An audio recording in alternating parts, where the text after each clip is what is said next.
communication resources, and faster and more reliable technology.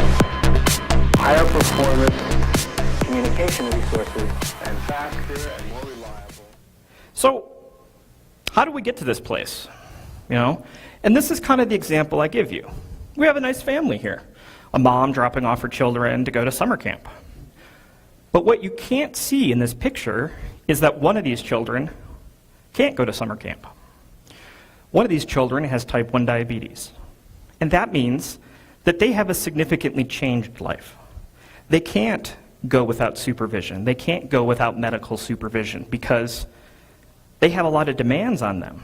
So mom doesn't feel comfortable, any parent wouldn't feel comfortable leaving their child at a camp or at a sleepover with any of those situations. Now, why is this? How is this a problem for the parent and the child? Well, type 1 diabetics have a never-ending cycle of stress. First, you're constantly having to take a child or a type 1 diabetic's blood sugar readings. You have to poke your finger and you have to bleed and you have to go through this elaborate process. Then you have to do a bunch of math, get some syringes and some vials out, and get the exact right dosage, and you have to inject yourself. I don't know about you, but I hate needles. Nobody wants to inject themselves, and nobody wants to inject their kid. You also have to be precise about exactly how many carbohydrates the person is eating so you can get your math right. You know, and it's easy to look at any meal and figure out exactly, to the number of carbs that are going to be in there, right? No problem. But then there's all the unmeasurable things that a diabetic has to deal with. Is their blood sugar going up or down? How much stress have they had? How much sleep have they had? There are all these factors. God forbid if the child is going through puberty. Not only that, but there's the stress of knowing that this occurs every single time that you have to eat something. 4 or 5 times a day, every day of the week, every week of the year, every year, forever. There's no break. And that stress adds up. But we have technology. Technology will come and cure all this. There's insulin pumps. People know diabetics have insulin pumps, and they're smart, right? Because computers are smart. We can figure all this out with a computer. We all trust computers. They're great. They can keep track of how much insulin a person had earlier, things that little children can't remember, or grandmothers can't remember, or heck, anybody can remember, right? It can track what their blood sugars are. It can do a lot of really super smart things. The future of that is coming with connecting pieces together. There is an artificial pancreas project which will join 2 pieces of technology. One piece of technology being the insulin pump, which will act like a pancreas. The other piece of technology acting as checking blood sugar. And they transmit wirelessly, magically. And they'll talk to each other. And you can eliminate the human out of making the decision. Doesn't that sound safe? We'll have computers making decisions about this medicine without the input of patients. What a glorious life it'll be. It'll be relaxing. We can send all the kids to camp, and parents of diabetic kids can get that well-deserved time off, right? Kids can have cupcakes and sleepovers, and you won't have to worry about it. Or can they? Right? Look at how other things have gone when we've computerized them, right? It's a great idea. 15, 20 years ago, we'll do all of our shopping online. That'll be safe. And we'll do all of our banking online too. And that hasn't worked out so great, right? We see it in the newspaper all the time. As security professionals, we know how that goes. There's fraud. There's computer crime. Credit card numbers getting stolen. We can't secure a $5 credit card transaction. What makes me think we can secure medical decisions or wireless communication between these devices when I can't do something really simple? It's pretty scary. Now, a lot of this technology is being tied into cell phones. Your iPhone is going to be your primary platform or your Android device, and that's going to connect your child, your person, your health specimen, to the internet, to the doctor, to the rest of the world, to the cloud. How great do our cell phones work? I mean, we've never dropped calls. That's never happened. We've never had to reboot our phone. Are we gonna put that technology and trust with our children? How about for restarting our heart? Oh, I gotta restart my phone before I can restart my heart. Just give me 1 minute, and I gotta put my passcode in. Not so sure that's gonna be good. But then there's bad guys. There's two threats here, right? There's inadvertent bad guys, right? We have malware on iPhones that could impact the way a medical software works, the way the communication with medical devices work. But we also have Hollywood hackers, right? The ones that we're going to go after a patient. We're going to do what Homeland did, where we can break into a pacemaker or an insulin pump and kill somebody. Pretty far-fetched, but technically possible. But as we all know, there aren't just one kind of hacker. There's good hackers and bad hackers. And I talk about this with my kids all the time. I've got a 10-year-old, a 6-year-old, and a 4-year-old. And they say, Dad, what do you do for a living? I say, well, kind of break into things and help people so that way they don't have their stuff broken into for real. And they're like, can you break into stuff for me and get stuff, like toys? I was like, no. Because with great power comes great responsibility. As people, as security professionals, we have the ability to go and steal credit card numbers and to do really bad things on computer networks. But we choose to not to. We choose to help people and to make those environments safer. But how did we get here? How do you get to that place? And just a half hour ago, I was sitting in the chill out room, and somebody sat down next to me and that kind of came up, and he was like, so how do you hack? How do you learn how to hack? Which is a great question. And I've been asked that question numerous times. People interested in the security community, I want to hack. I want to do what you do. Well, I'll tell you how I got started. And my dad loves to tell this story. I was 3 years old, and he said, I figured out how a screwdriver worked. And I went around the house, and I took every doorknob off every door. Because I wanted to figure out how it worked. And I would take them apart, and I would look, and I would figure out, okay, if this twists like this, and then it goes like that, okay, great. I never put any of them back, but I took all the doorknobs apart to figure out their workings. And pretty much that's what I've been doing ever since, is I just love to take things apart. I want to know how something works. And that's kind of what's fun about hacking isn't computers. Hacking is kind of a way of thinking about things. Learning about how something works and then saying, oh, if I change this to that, it'll do something completely different.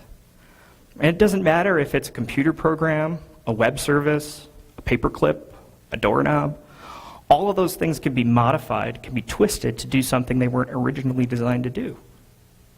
And I've kind of been doing that for fun for my entire life. Whether it's computers, it's ham radio stuff, electronics, hardware, and it kind of led me to a place in 2011. As a type 1 diabetic, I had access to an insulin pump. And I got elbowed by a friend of mine at DEF CON, and he was like, hey, you should take apart your insulin pump and figure out how it works and hack into it.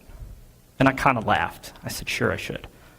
And I thought about it, and I was like, well, it has a radio. It's got some wireless interfaces. I wonder if there's super awesome encryption. I wonder if it's really safe. And what I found was really scary. I found that there really wasn't much security. I was able to write a program to remotely turn off the insulin pump. I was able to write a program to remotely change all the therapy settings on an insulin pump without the user's permission. So I went to go give a little talk about it at Black Hat, and it turned out to be a lot bigger than I thought it would be. And since then, I've kind of been thrust into an area of talking about medical devices. Because as a patient, I understand what it is to wear one of those medical devices and be dependent upon it. But as a security person, I also understand the risks involved.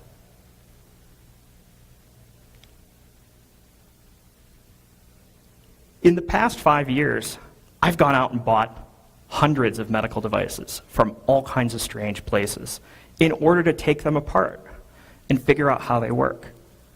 Some of them I get on eBay, like kidney dialysis machines. You didn't know you could buy one of those and get them delivered to your house, but you can. Craigslist is another good place, kind of a gray market area of like, what can you get there? One of my favorite stories to tell, though, is about coroners' offices. You know, if you have a pacemaker and you die, they have to take it out of you. You can't just throw those lithium batteries and medical devices away. What happens to those? Yeah, there's a drawer or a box or a bag somewhere in the coroner's or medical examiner's office that has all these medical devices in them. And they still work. And if you know the right people and you ask the right questions in the right way, you might be able to get your hands on some to be able to do research. Now, after you get the creepy feeling off, right, because it's really kind of Frankenstein-like to be like, hey, you got any corpses with pacemakers back there? I'm doing a project. You know, you really kind of have to, it's hard to get these devices to do research. And it's one of the reasons that medical device research is slowing down. It's easy to get access to a web server. It's easy to get access to software. But where do you go to get an MRI machine? Where do you go to get these big pieces of equipment that you really don't have access to test them? But you're really dependent, people are really dependent upon them for life. One of the touching stories that I have recently is from Craigslist. This woman up here, I found an ad for an insulin pump that was for sale. Guy was selling it for, I don't even remember how much. But I ended up talking to him. I said, I'll buy it. And he goes, well, you know, my wife was using it and she passed away. And she was only 44 years old. And, you know, I'm selling it because I need to get money to pay for these medical bills. And I was like, oh. And he was like, what are you going to do with it? And I said, well, I'm going to use it for some security research. And I kind of talked about a little bit with what I was doing with it, and it has wireless interface and, you know, trying to make insulin pumps a little bit safer. And he was like, I want to give this to you. I don't want to take any money. Because his wife was a social worker, and she spent her entire life helping people who didn't have any representation, who weren't getting help through the normal means. And she was like, she would be so honored to have somebody take this device that's not being used anymore and have it looked at to help other people and to make other people safer. And it made me realize this is the reason that we do this. This is the reason I choose to do computer security research on medical devices. It's because behind every one of these devices is a person. It's a person depending upon that device to stay alive. And that makes a big difference. Now, ultimately, I forced him to take the money because I have a research budget, but it does kind of speak to what are we doing with what are we doing with technology? Why are we putting it in places where maybe it might not be a good fit, but maybe it is a good fit? What I see coming in the future is really exciting. As a patient with type 1 diabetes, I see some really cool stuff. I see some stuff in FDA trials that would make my life a lot easier. But I also see it going really, really fast. We could just buy a Bluetooth chip, throw it in there, it'll be fine. Yeah, sure it will. And we're going so fast with what we can do with computers that we're not thinking about the consequences. We're not thinking about the guardrails or what's coming around the next curve. I get asked a lot by companies, what do we do about that? How do we implement this awesome computing power that can change people's lives in a way that's safe? Because we don't want to just say, we'll forget about it. Computers are never going to be safe. We won't use them. Because we're going to. Well, in every company, we have people that do certain jobs. We have doctors, we have CEOs, we have lawyers, we have computer programmers, and they do their jobs. And if everybody does their job right, the company's super successful. It's profitable, whatever the company makes, they sell a lot of. works out great. But what if you mix these up? What if you have the doctor try and do the accounting? What if you have the lawyer do the programming? Right? Everybody's got a certain job to do. And what I'm finding more and more is when we integrate technology into medical devices or any of the Internet of Things kind of genre, that there isn't anybody looking at security. Security is assigned to somebody with hopes that it'll get taken care of. So many organizations I go into that are medical-centric have an IT team with nobody in security. Somebody gets assigned to be their HIPAA security officer, and they're like, yeah, I don't know. I pray is what I do. So how can we expect them to be secure or to securely implement this type of technology for people? Security specialists are, I tell these companies to go out and get somebody that's going to help them in their area of specialty, whether it's making medical devices, implementing medical devices, or internet-enabled toasters, whatever it may be. But it's not that simple. You have to find somebody that's technically credible, right? You can't just go get somebody that knows web services really well and have them start securing a Bluetooth connection. We all know that security is way too broad of a topic. There are areas that you're good at, and there's areas that you don't know that much about. So you have to find a good match there. You have to also understand all aspects of the business. You can't go into an organization and say, well, I know that this home router costs $20, but we need to put ultra super encryption in it, and we're going to have to spend $100,000 to secure it.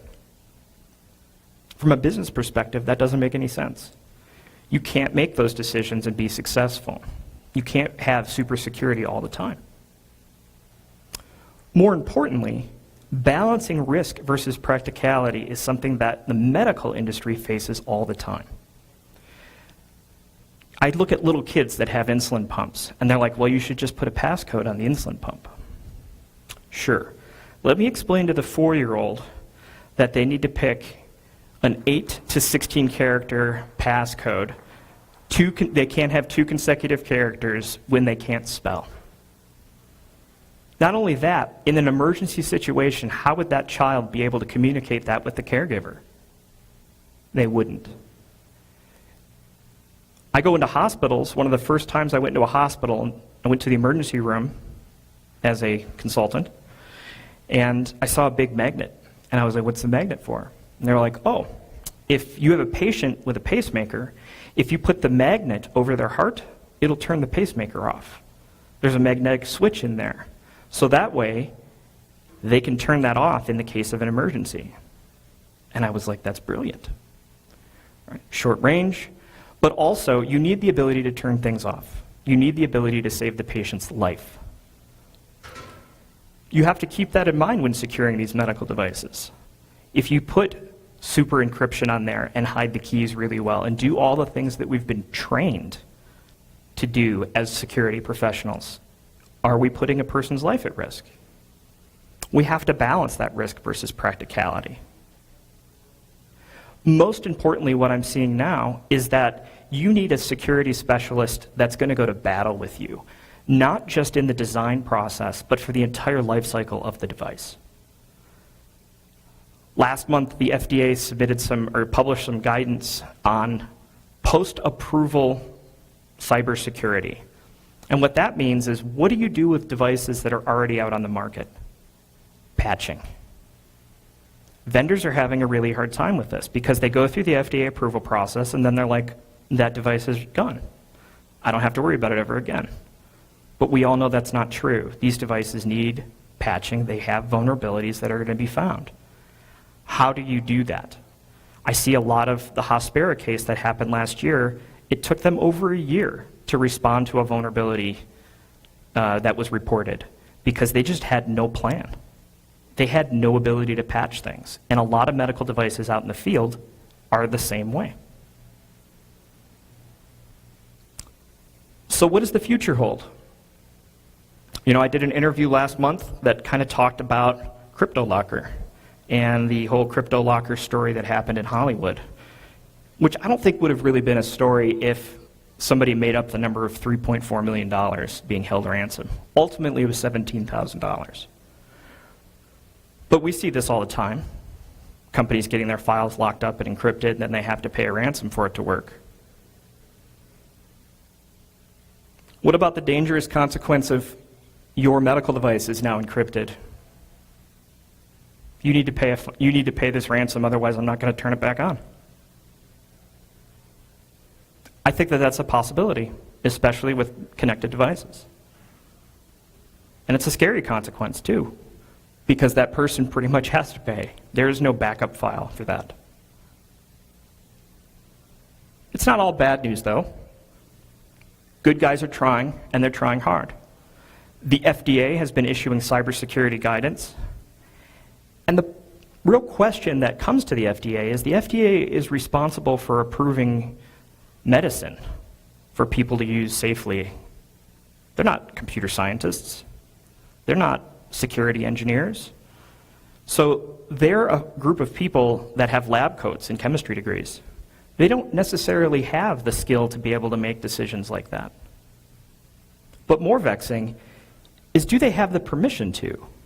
The FDA can't just go and do whatever they want. They are told by Congress what their powers are. So they give guidance, not regulation, because they're not certain if they have the ability to regulate software on medical devices. It's kind of up in the air. And I'm sure that all of you kind of know how great our political system is going right now. So I don't think there's going to be any clarification from Congress anytime soon over how we can regulate those areas. So it's really kind of up to the companies as well as up to the FDA giving these guidance recommendations. There's also a lot of grassroots movements. I in the Cavalry came out with the Hippocratic Oath for Connected Medical Devices, talking about how to make these devices safer. People in our community are reaching out, talking to Congress, talking to legislators, trying to make things safer, doing more research together to collaborate and make these devices safe to use.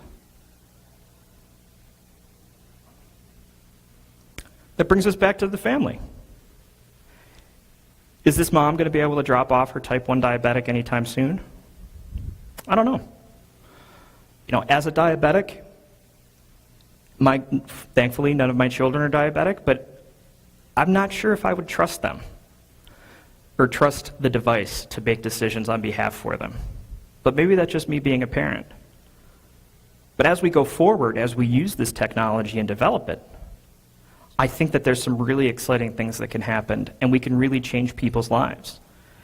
I would hate to think of my children not being able to have random cupcakes or having sleepovers at somebody's house or not going to summer camp. So I keep working, and I think all of us as a security community keep working to try and make that possible and try and make those dreams come true. Thank you very much. I hope you enjoyed the talk. If you have any questions, you can see me or you can email me or yell at me. Thank you very much.